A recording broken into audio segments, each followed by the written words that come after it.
students, today's topic is van der Waals forces और intermolecular forces। ठीक है, previous lecture में हमने हाइड्रोजन बॉन्डिंग पढ़ाया था और उसके दो टाइप्स होते हैं, intermolecular hydrogen bonding and intramolecular hydrogen bonding. Intermolecular between the molecules and intramolecular with in the molecule. ठीक है, एक ही मॉलिक्यूल में हाइड्रोजन बॉन्डिंग, तो वो तो क्लियर हो गया था। Now today's topic is van der Waals forces और इंटरमॉलिक्यूलर फोर्सेस। यहां पर हमें 5 टाइप्स ऑफ फोर्सेस पढ़ने हैं। ठीक है, तो इसमें है पहला जो है van der Waals forces are of 5 types. ठीक है, पहला जो होता है that is ion dipole force. Ion dipole force, ion dipole intermolecular force बोलो या ion dipole van der Waals force, हमें यहां पर डायरेक्ट लिखना ion dipole force. Second one is dipole force, dipole force. Third one is ion induced dipole force, induced dipole force. Fourth one is dipole induced dipole force, induced dipole force, and the last one is induced dipole force।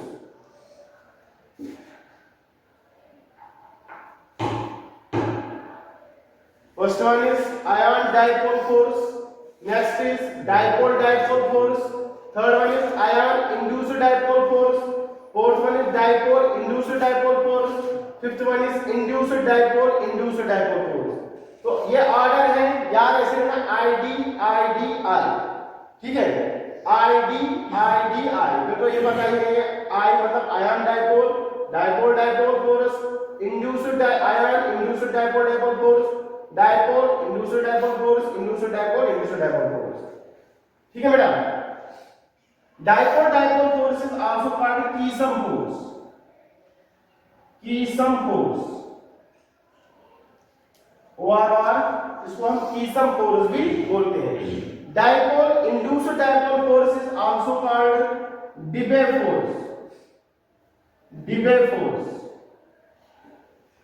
and the last one induced dipole force is also called London force or dispersion force,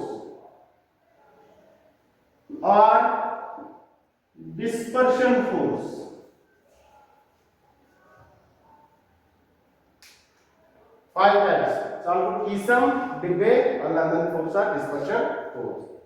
यहां पर ion का मतलब आप समझिए, यहां पर जो ion है और यहां पर जो आयन है, इसका मतलब है कैटायन की बात कर रहा है, ठीक है, या एनायन की बात करेगा। लेकिन जनरली यहां पर आयन का मतलब है, मैं यहां पर लिख रहा हूं जनरली, ठीक है, आयन का मतलब है कैटायन। क्या है बेटा? कैटायन। और यहां पर जो डाइपोल का मतलब है, डाइपोल मतलब पोलर मॉलिक्यूल। क्या है बेटा? Polar molecule. ठीक है, इंड्यूस्ड डाइपोल मतलब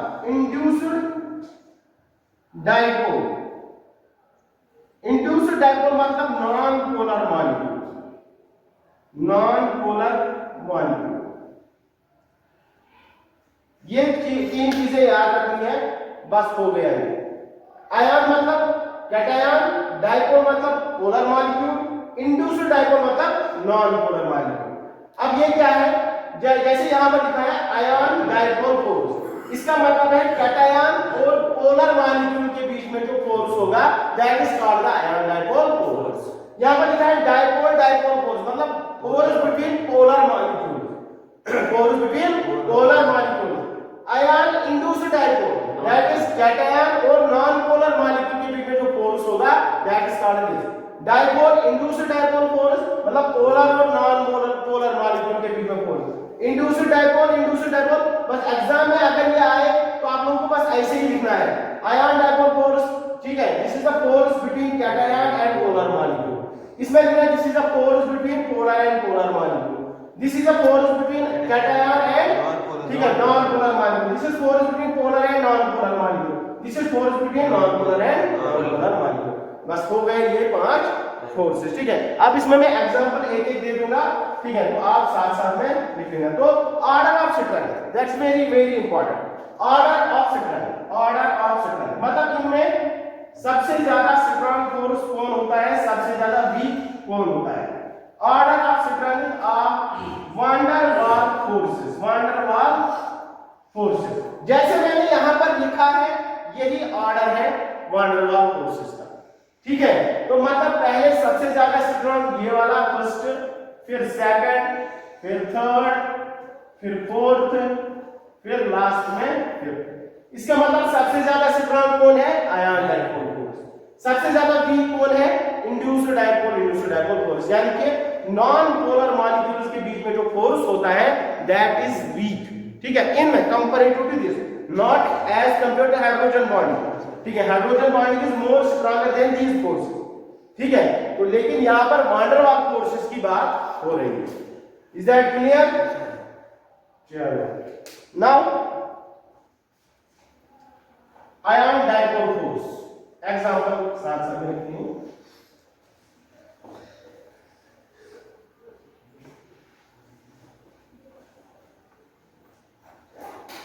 ion dipole force,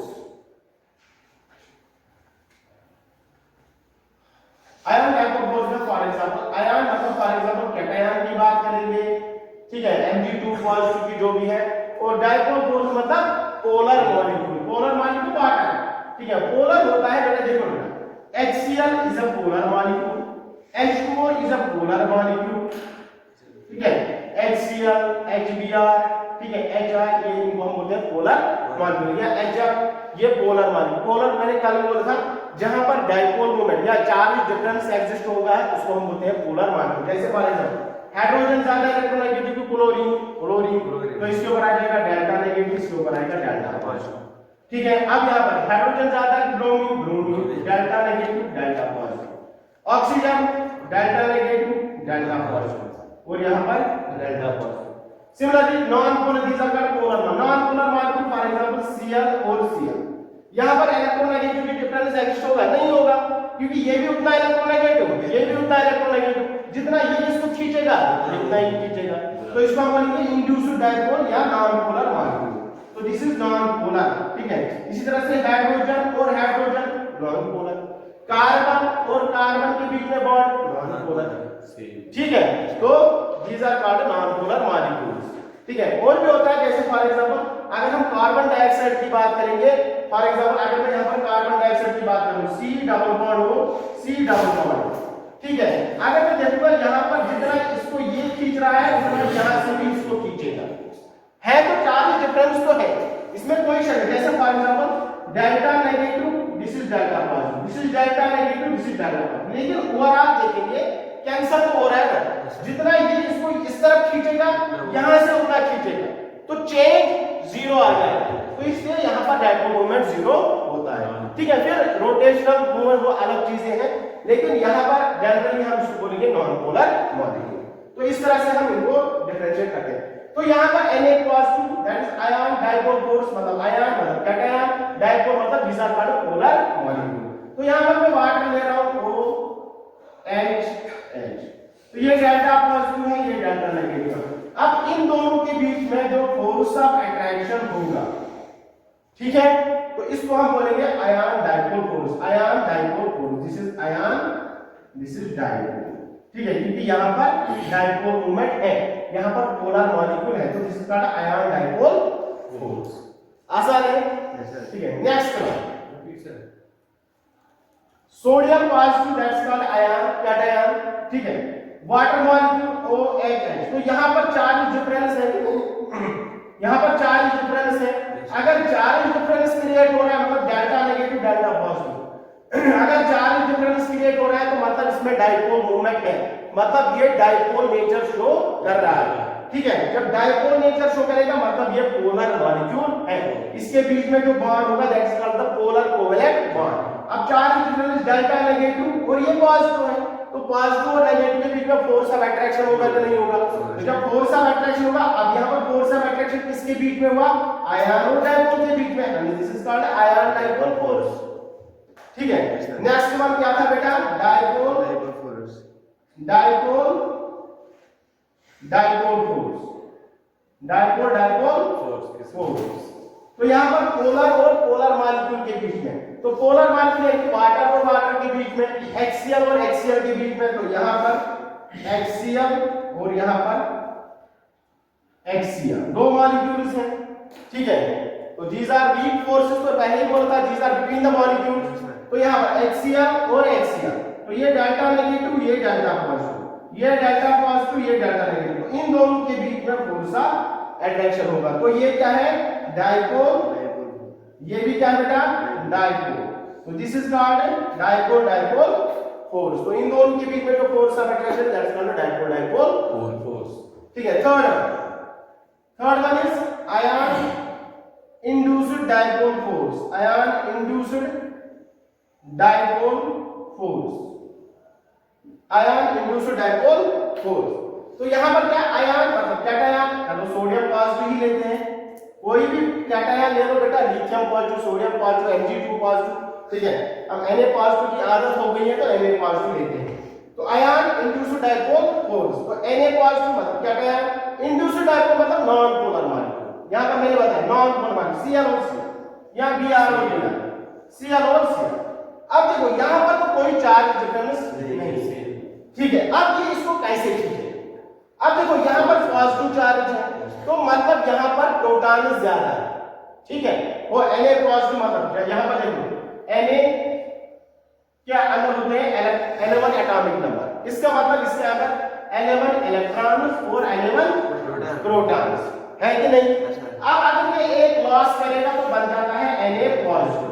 Na positive का बनेगा जब एक इलेक्ट्रॉन लॉस करेगा, तो इसका मतलब इसके अंदर 10 इलेक्ट्रॉन और 11 प्रोटॉन, तो इसलिए जब एक प्रोटॉन बढ़ जाता है तो इसके ऊपर आ जाता है पॉजिटिव चार्ज। तो अब ये पॉजिटिव है, ठीक है, तो इसका मतलब इसके अंदर एक प्रोटॉन एक्स्ट्रा है, तो वो पॉजिटिव इसके इलेक्ट्रॉन को खींचने की कोशिश करेगा, खींचने की कोशिश, पूरा इलेक्ट्रॉन तो नहीं खींच सकता क्योंकि इसके पास भी काफी सारे प्रोटॉन्स होते हैं। तो ये इंड्यूस करता है, मतलब इसके अंदर डेवलप करता है, इंड्यूस मतलब डेवलप करना, इसके अंदर पोलैरिटी डेवलप करता है। तो ये जब इसको अपनी तरफ खींचता है तो इसके इलेक्ट्रॉन जो है वो इस तरफ आते हैं, तो इसके ऊपर आता है डेल्टा नेगेटिव, इसके ऊपर आता है डेल्टा पॉजिटिव। तो ये डेल्टा नेगेटिव और डेल्टा पॉजिटिव के बीच में फोर्स ऑफ अट्रैक्शन आ गया, तो this is called ion induced dipole force. ठीक है, तो this is called ion induced dipole force, this is not induced dipole. ठीक है, next dipole induced dipole force.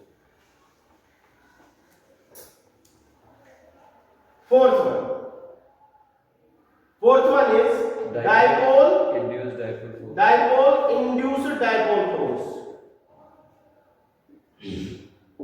induced dipole force। तो डायपोल मतलब polar molecule, axial की बात हो रही है। इंड्यूस्ड डायपोल मतलब induced dipole non polar molecule Cl और Cl। सिमिलरली यहां पर डेल्टा नेगेटिव, यहां पर डेल्टा पॉजिटिव।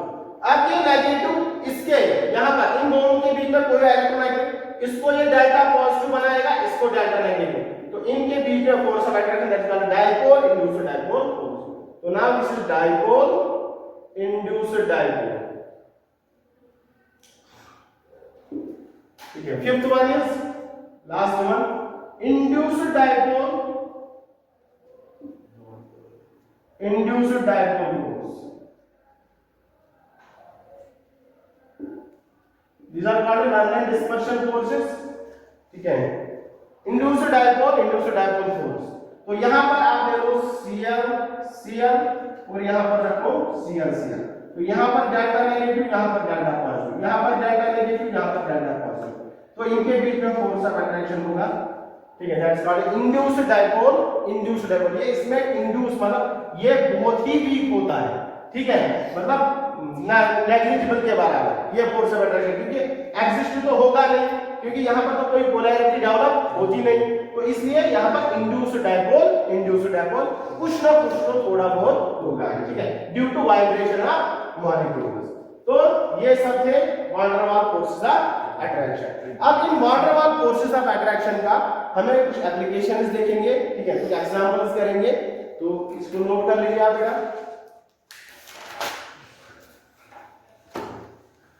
आपकी एनसीईआरटी में एक पॉइंट लिखा है, ये जो आयन डायपोल फोर्स है, ठीक है, एनसीईआरटी बोल रही है कि ये वान डेर वाल फोर्स नहीं है, this is not considered, NCERT consider that ion, but in higher books this has been considered ion dipole force, ठीक है। इसका जो होता है क्या बोलते हैं इसको, सिट्रन, आयन डायपोल फोर्स की सिट्रन जो होती है, आपकी एनसीईआरटी में लिखा है सिट्रन इज इनवर्सली प्रोपोर्शनल 1/r³। इस फोर्स की सिट्रन 1/r³। बाकी जो भी फोर्स है ना, इनकी सिट्रन जो है, इनकी सिट्रन यहां से क्वेश्चन नीट में आ रहा है, ठीक है, डायरेक्टली पूछा है 1/r⁶, मतलब r⁶ मतलब डिस्टेंस बहुत ज्यादा है, ठीक है, तो r⁶ मतलब बहुत ज्यादा डिस्टेंस होती है इन मॉलिक्यूल्स में, ठीक है, तो इसलिए इनकी सिट्रन इसके बराबर। यहाँ पर सिट्रन क्या होती है, बहुत कम, r³ और 6 में बहुत फर्क है, तो यहाँ पर बहुत कम फर्क होता है, बोले कि ये मतलब लगभग कोवेलेंट फोर्स मतलब उनके बराबर बहुत स्ट्रांग फोर्स होता है।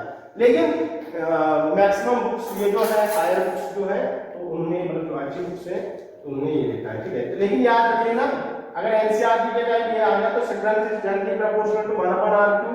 इन सब फोर्सेस, बाकी जो चार फोर्सेस हैं, इन सब का सिट्रन इक्वल्स टू 1/r⁶, ठीक है।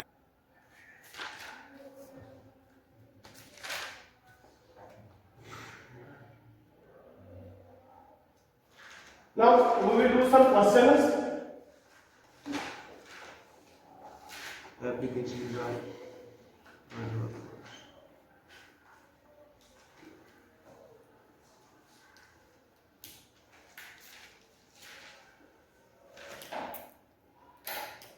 application हाँ, एप्लीकेशन को या क्वेश्चन जो है, आइडेंटिफाई द, पहले क्वेश्चन फिर एप्लीकेशन बताएंगे।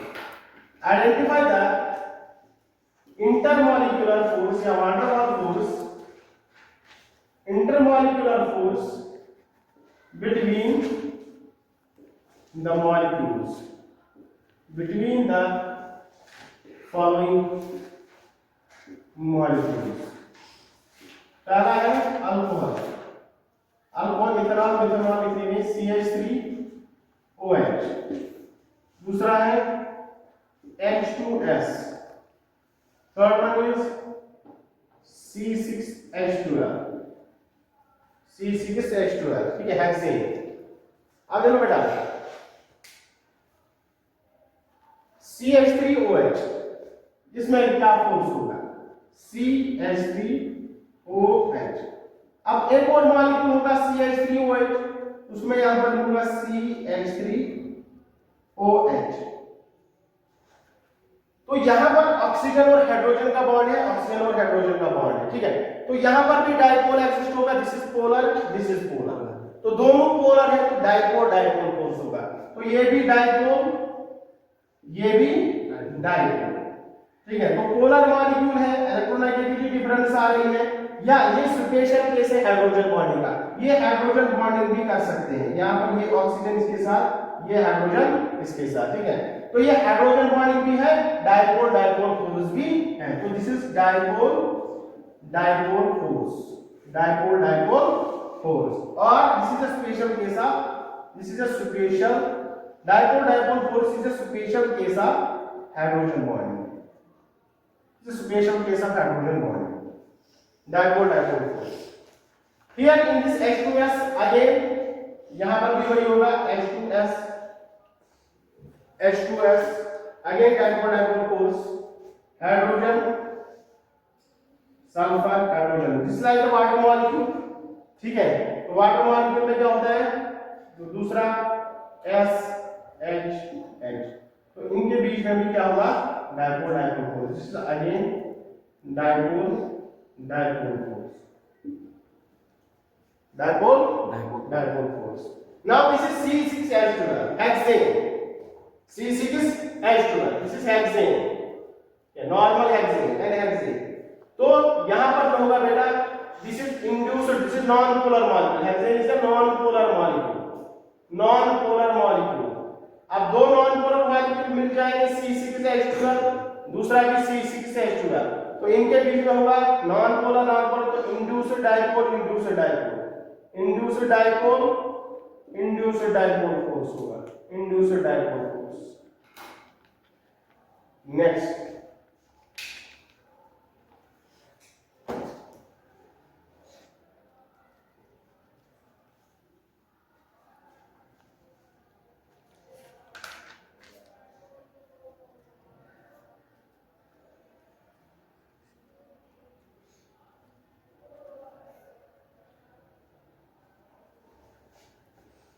Next question,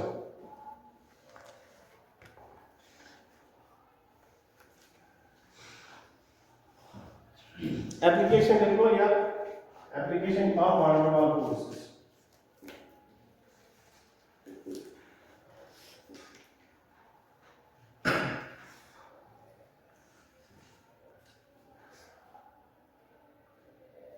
check melting point and boiling point of covalent compounds.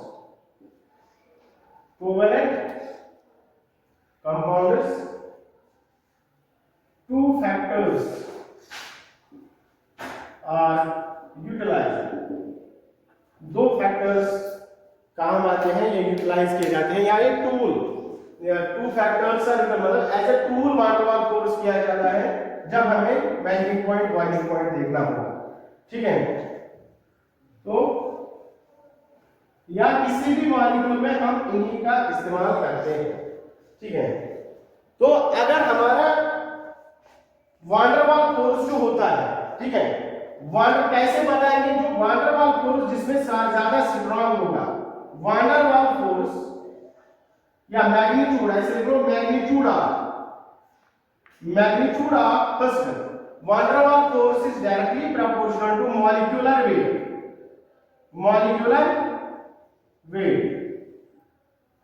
Der Waals force जितना ज्यादा किसके बराबर होगा, मतलब अगर मॉलिक्यूलर वेट ज्यादा है तो मतलब वान डेर वाल्स फोर्स भी ज्यादा होगी। अगर वान डेर वाल्स फोर्स ज्यादा है तो मतलब मेल्टिंग पॉइंट, बॉइलिंग पॉइंट भी ज्यादा है, is directly proportional to melting point, boiling point. ठीक है, तो पहला फैक्टर क्या हो गया, magnitude of van der Waals force. ठीक है, that is directly proportional to molecular weight, melting point और बॉइलिंग पॉइंट। इसी का दूसरा मैं बता रहा हूं यहां पर। ठीक है, अगर अब मॉलिक्यूलर वेट मॉलिक्यूल्स का सेम है, ठीक है, if molecular weight of molecules is same, अगर molecules का, ठीक है, molecular weight सेम है, क्योंकि यहां पर अगर molecular weight सेम आया तब तो हम डिफरेंशिएट नहीं कर सकते मेल्टिंग पॉइंट, बॉइलिंग पॉइंट। तब क्या होगा, तब होता है van der Waals force equals to, तब van der Waals force is directly proportional to van der Waals force is directly proportional to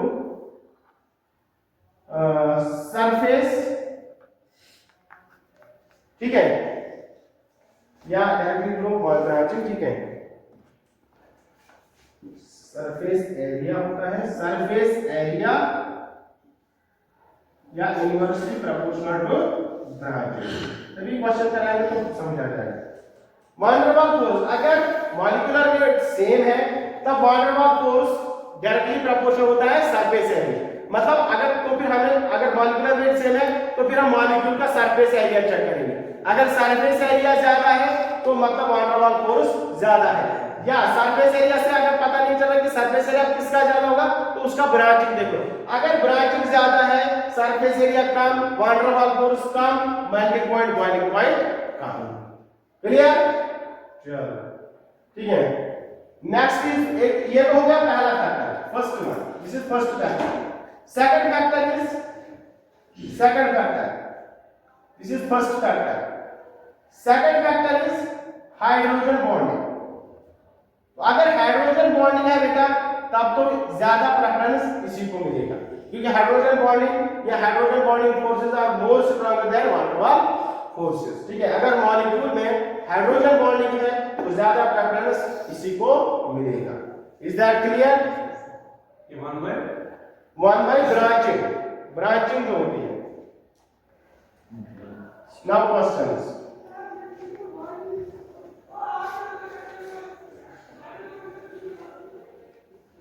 note कर लीजिए।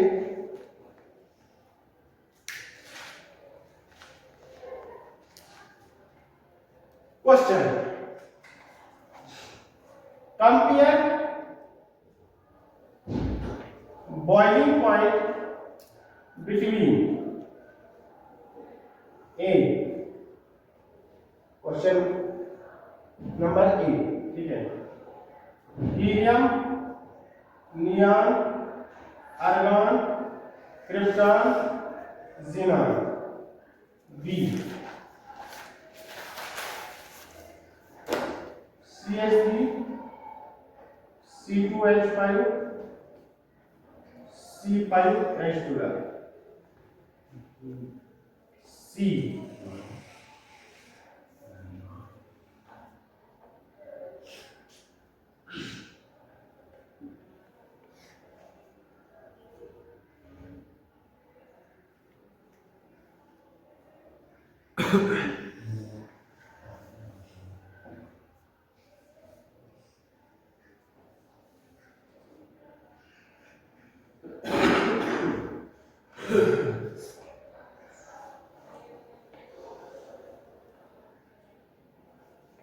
इनमें हमें बताना है बॉइलिंग पॉइंट या मेल्टिंग पॉइंट भी आप बता सकते हो, आगे वही रहेगा। ठीक है, जो बॉइलिंग पॉइंट का रहेगा वही मेल्टिंग पॉइंट का रहेगा।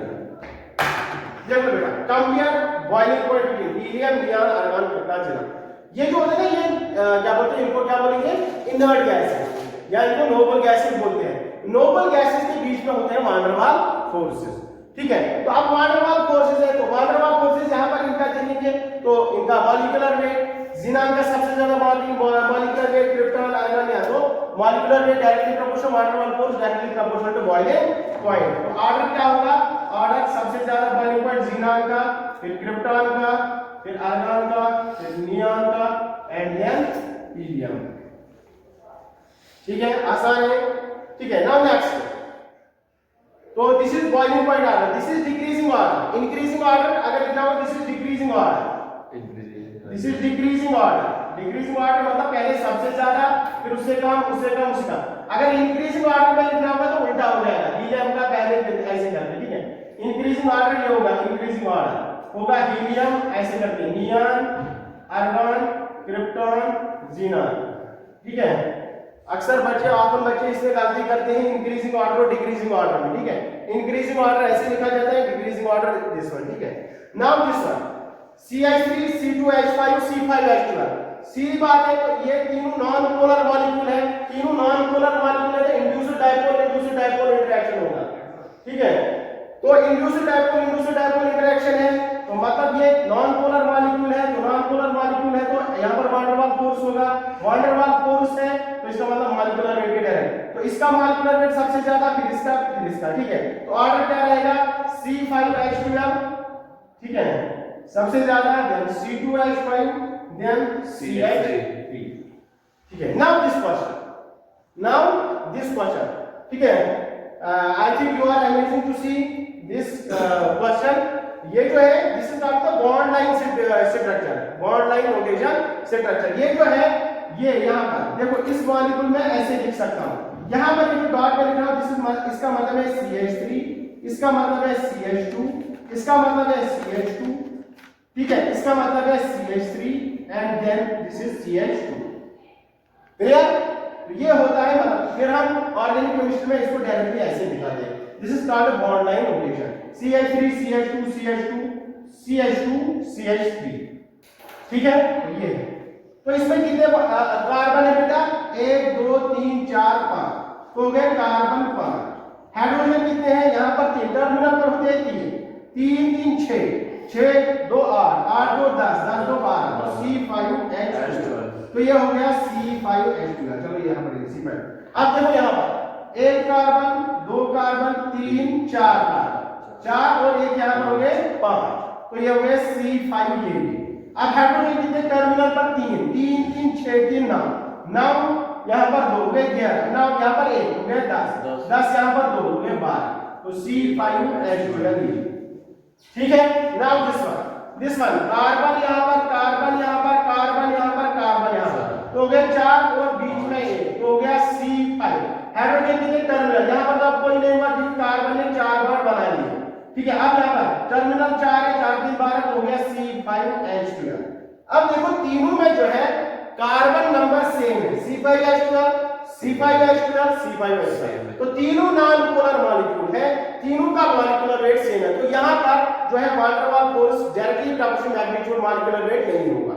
अब यहाँ पर क्या करेंगे ब्रांचिंग देखेंगे या सरफेस एरिया। देखो इसका सरफेस एरिया कितना है, इसका सरफेस एरिया बहुत ज्यादा है ठीक है। तो इसका सरफेस एरिया बहुत ज्यादा, इसका सरफेस एरिया इससे कम होगा ठीक है। आप देख लो ये कम सरफेस एरिया ले लेगा ठीक है, ये उससे कम ले लेगा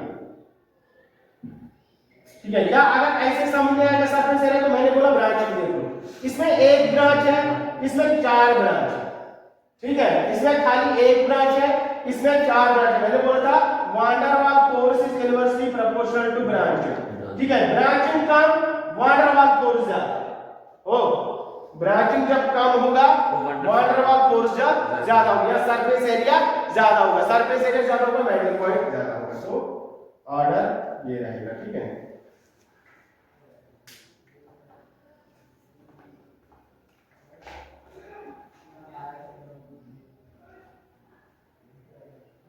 ठीक है तो ऑर्डर क्या रहेगा ब्रांचिंग कम वान डेर वाल्स फोर्स, इसमें सबसे कम ब्रांचिंग, इसमें 2 इसमें 1 इसमें 4 तो ऑर्डर रहेगा ये ठीक है। इसको मैं ए या ऐसे करेंगे ए पहला दूसरा एंड थर्ड वन तो ऑर्डर क्या रहेगा first one second one and third one. Clear बेटा, समझ में आया? चलो ठीक है। तो यहाँ पर हमारा वान डेर वाल्स फोर्स खत्म होता है ठीक है। अब इसके बाद जो है हाइड्राइड्स ऑफ एक क्वेश्चन ऐसा आया है hydrides of 14th group 15th group compare melting point boiling point this is for NEET ठीक है, लेकिन याद रखना है। एक और क्वेश्चन आया है कंपेयर ठीक है, compare melting point and boiling point of hydrides of 14th group 14th 15th 16th and 17th group ठीक है ना।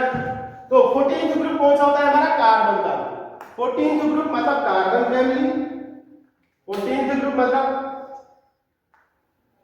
कार्बन फैमिली, 15th ग्रुप मतलब बताओ nitrogen family, 16th group oxygen family, 17th group halogen family यानी कि fluorine family ठीक है। तो इनका इनके हाइड्राइड्स यानी कि हाइड्रोजन के साथ तो फॉर एग्जांपल कार्बन का हाइड्राइड होता है CH4 तो CH4 फिर पहले लिखेंगे यहां पर 14th ग्रुप ठीक है। तो इनका आर रहता है CH4 फिर होता है SiH4 फिर होता है गैलियम जर्मेनियम H4 ठीक है एंड SnH4 काशी गए सर्व प्रभु ठीक है। तो कार्बन CH4 SiH4 गैलियम है तो ये चारों होते हैं नॉन पोलर तो इनका आर्डर रहता है directly proportional to molecular weight तो मॉलिक्यूलर वेट इसका ज्यादा तो आर्डर रहेगा ये ठीक बेटा। 15th ग्रुप तो 15th ग्रुप हो गया NH3 ठीक है, फिर हो गया PH3 फिर हो गया ASH3 ठीक है और हो गया नापास सब पास ठीक है SbH3 ठीक है। तो इनका यहां बिस्मथ H3 लिख सकते हो। तो अब यहां पर चाहे आप BiH3 लिख लो BiH3 तो इसका आर्डर जो है बेटा यहां पर इसमें जो होता है इसमें हाइड्रोजन बॉन्डिंग होती है, इसमें हाइड्रोजन बॉन्डिंग होती है तो बॉइलिंग पॉइंट का जो ऑर्डर रहता है, boiling point order, boiling point, ये NH3 यहां आ जाता है ड्यू टू हाइड्रोजन बॉन्डिंग, क्योंकि इसमें हाइड्रोजन बॉन्डिंग होगी। तो जब हाइड्रोजन बॉन्डिंग दो तीन मॉलिक्यूल्स आपस में कंबाइन होंगे, जब दो तीन मॉलिक्यूल्स आपस में कंबाइन हो जाएंगे तो मतलब इसका मॉलिक्यूलर वेट बढ़ जाएगा। इसका मॉलिक्यूलर वेट इससे ज्यादा और इससे ज्यादा हो जाता है, बट इससे कम हो जाता है, इसलिए इसका ऑर्डर ये रहता है। तो यहां पर ऑर्डर रहता है बॉइलिंग पॉइंट का, pH3 का क्रम ASH3, then NH3, then SPH3 and last में रहता है BiH3, मतलब इसका मॉलिक्यूलर वेट ज्यादा। लेकिन जो ऑर्डर है मेल्टिंग पॉइंट ऑर्डर, बस इसका थोड़ा डिफरेंट है, बाकी सबका same. Melting point order, melting point order ये NH3 पूरा वहां पर, क्योंकि जो हाइड्रोजन बॉन्डिंग, तो ऑर्डर रहता है pH3 less than ASH3 less than SPH3 less than BiH3 less than NH3, यानी कि अमोनिया का मेल्टिंग पॉइंट सबसे ज्यादा होता है इनके हाइड्राइड्स में, बिकॉज ऑफ हाइड्रोजन बॉन्डिंग। यहां पर मैंने लिखा रीजन हाइड्रोजन बॉन्डिंग है इसका, ठीक है। Another one is 16th group, another one is 16th group, ठीक है। तो वाटर 16th ग्रुप का हाइड्राइड, 16th ग्रुप, तो 16th ग्रुप का हाइड्राइड ऑक्सीजन के साथ वाटर यानी कि H2O, फिर क्या होगा बेटा H2O ऑक्सीजन, सल्फर H2S, ठीक है, H2SE O सिटाइल से डेड वॉश H2 टेरिलियम, ठीक है। तो इनमें यहां पर, तो यहां पर होगा बॉइलिंग पॉइंट और melting point order same, boiling point and melting point order is same, like क्योंकि इसमें हाइड्रोजन बॉन्डिंग है, तो ये हाइड्रोजन बॉन्डिंग की वजह से बहुत ज्यादा बल्क मॉलिक्यूल बनाता है, मॉलिक्यूलर वेट बढ़ जाता है, तो इसलिए सबसे ज्यादा यहां पर ऑर्डर रहता है H2S का सबसे कम, H2SE का, देन H2 टेरिलियम का, देन H2O का, ठीक है। ये रहता है ऑर्डर इसका। नाउ तो सबसे ज्यादा melting point, boiling point water का होता है इनके हाइड्राइड्स में। Now last one is 17th group, 17th group, तो 17th ग्रुप में और 17th ग्रुप में क्लोरीन, तो हाइड्राइड्स हो गया hydrogen chloride, hydrogen chloride, hydrogen bromide, hydrogen iodide, ठीक है।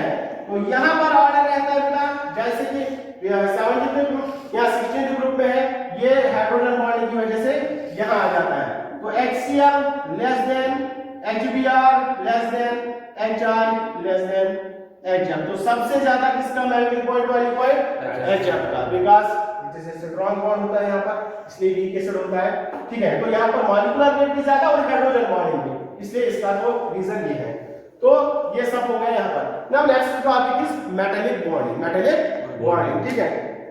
तो ये आप नोट कर लीजिए, ये आप नोट कर लीजिए मेटालिक बॉन्ड, ठीक है। मेटालिक बॉन्ड थ्योरी और फ्री इलेक्ट्रॉन थ्योरी और electron sea model, electron sea model या गैस एनॉन जो भी है, तो इतना काफी। Metallic bond theory, free electron theory, electron sea model. तो पहले समझते हैं what is metallic bond, what is metallic bond. Metallic bond क्या होता है?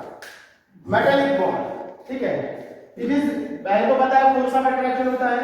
Metallic bond is a force of attraction, it is a force of attraction between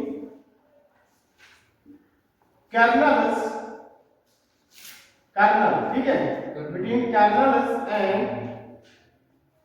free electrons, free electrons और mobile electrons, इनको आप बोलते हैं, और mobile electrons is called metallic bond।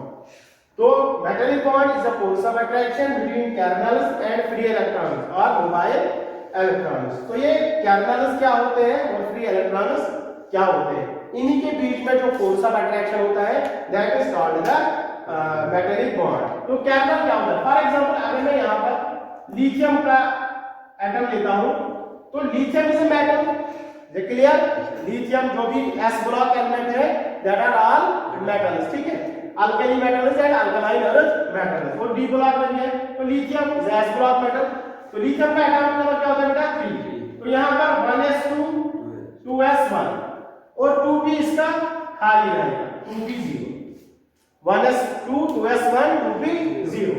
अब अगर ये इलेक्ट्रॉन मेटल की प्रॉपर्टी होती है इलेक्ट्रॉन लॉस करना, यानी कि इलेक्ट्रोपॉजिटिव कैरेक्टर होता है, तो लिथियम जब एक इलेक्ट्रॉन लॉस करेगा तो यहां पर बनेगा Li पॉजिटिव प्लस इलेक्ट्रॉन, एक इलेक्ट्रॉन देगा।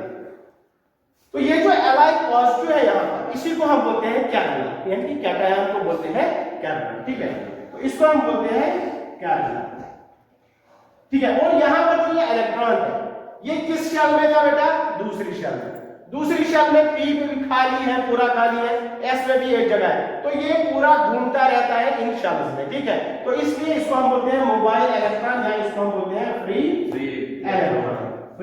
इलेक्ट्रॉन।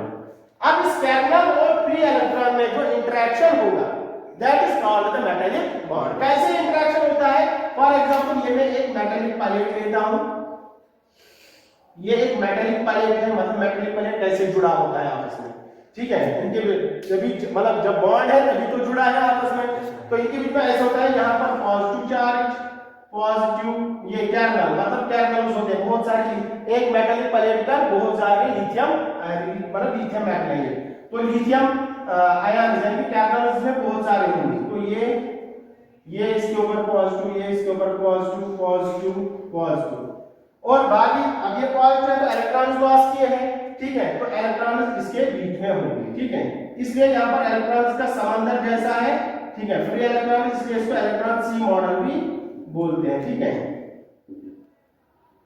तो इसको हम बोलते हैं कैर्नल, इसको कैर्नल, और इनको हम बोलते हैं मोबाइल इलेक्ट्रॉन्स या फ्री इलेक्ट्रॉन्स, मोबाइल इलेक्ट्रॉन्स।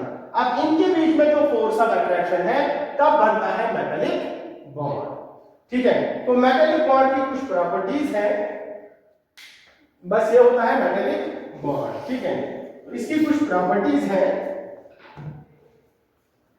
तो metallic bond MB bond, Masrat Bashir bond, ठीक है, मेटालिक बॉन्ड, ठीक है, metallic bond is non directional in nature, is non directional in nature like that of ionic bond, जैसे ionic bond नॉन डायरेक्शनल होता है, metallic bond भी non, क्योंकि यहाँ पर अब यहाँ से फोर्स ऑफ अट्रैक्शन कर सकता है, यहाँ से फोर्स ऑफ अट्रैक्शन करता है, तो इसका कोई डायरेक्शन है नहीं, it is non directional in nature, पहला पॉइंट। दूसरा, metallic bond is weaker then covalent bond, covalent bond से तो वीक ही होता है, ठीक है, metallic bond is weaker then covalent bond. Third point,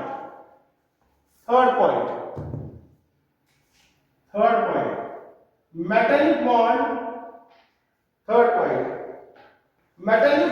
strength is directly proportional to free electrons, number of free electrons, जितने ज्यादा free electron उतना ज्यादा strength metallic bond. For example अगर मैं बोलूंगा लिथियम का या बेरिलियम का, ठीक है, या हम लेंगे फॉर एग्जांपल क्या बोलते हैं लिथियम बेरिलियम, इसी तरह से सोडियम मैग्नीशियम, इनमें बताओ सबसे ज्यादा मेटालिक बॉन्ड पहले ए में और बी में, इनमें मेटालिक बॉन्ड किसका ज्यादा स्ट्रांग होगा, तो यहां पर इसका इलेक्ट्रॉनिक, इसका एटॉमिक नंबर 3, इसका एटॉमिक नंबर 2, इसका एटॉमिक नंबर 11, इसका एटॉमिक नंबर 12, तो यहां पर होता है 1s2 2s2, यहां पर होता है 1s2 2s1, यहां पर होता है 1s2 2s2, यहां पर होता है 1s2 2s2 2p6 3s1, यहां पर होता है 1s2 2s2 2p6 3s1, तो लास्ट स्टेप में जितने electron that are called the free electron, तो इसमें एक फ्री इलेक्ट्रॉन, इसमें दो फ्री इलेक्ट्रॉन, इसमें एक इसमें दो, तो सबसे ज्यादा मेटालिक बॉन्ड किसका, स्ट्रांग बेरिलियम का,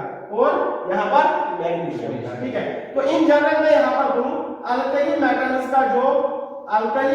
का जो मेटालिक बॉन्ड होता है वो वीकर देन होता है अल्कलाइन अर्थ मेटल्स। अल्कालाइन और मेटल्स। ठीक है, तो जिसमें जितने ज्यादा फ्री इलेक्ट्रॉन उसमें उतना ज्यादा बॉन्ड स्ट्रॉन्ग होगा। Is that clear? Yes, sir. Okay बेटा, ठीक है। तो ये होता है, ये सब चीजें आपको याद रखनी है। This is all about the metallic bond theory.